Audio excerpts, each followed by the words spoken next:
मैथिली दुल्हन इसके मनमोहक गीत जरूर सुने। यदि अच्छा लगा तो चैनल सब्सक्राइब जरूर करें। अखन अपने सब सुन रहल छी अलोली बाजार खगड़िया से माँ सरस्वती रिकॉर्डिंग स्टूडियो की शानदार प्रस्तुति।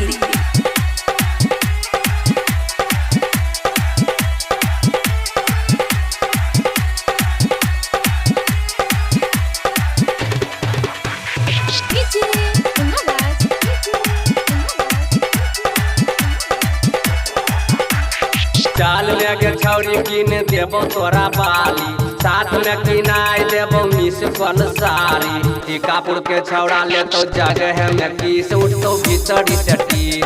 सैदपुर के छौड़ा ले तो जगह में किस उठतो भीतरी से टीस। मानसी के छौड़ा ले तो भीतरी में किस उठतो भीतरी से टीस। हंसकुट के छौड़ा ले तो भीतरी में किस उठतो भीतरी से टीस। प्रेजेंटेड बाय माँ सरस्वती रिकॉर्डिंग स्टूडियो अलोली बाजार।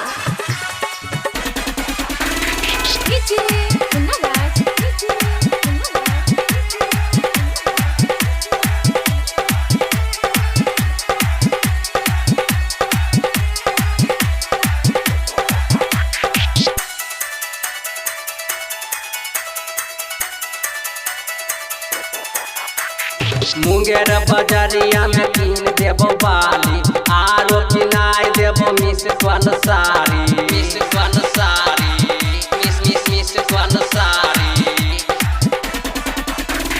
मुंगेर बजरिया में किन देबो बाली, आरो किनाई देबो मिस कल सारी।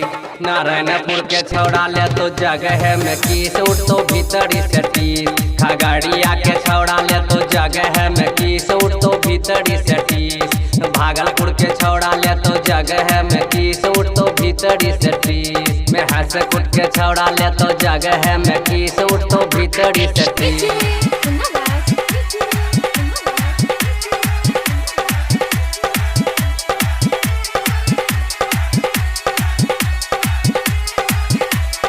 प्रेजेंटेड बाय माँ सरस्वती रिकॉर्डिंग स्टूडियो।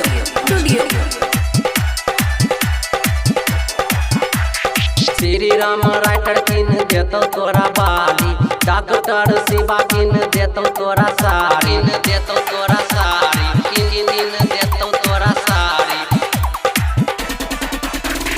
धनु और धर्म किन देतो तोरा बाली, विशाल के छौरी किन देतो तोरा साड़ी। टीकापुर के छौड़ा ले तो जगह में किस उठतो भीतरी से टीस। मानसी के छौड़ा ले तो जगह में किस उठतो भीतरी से टीस।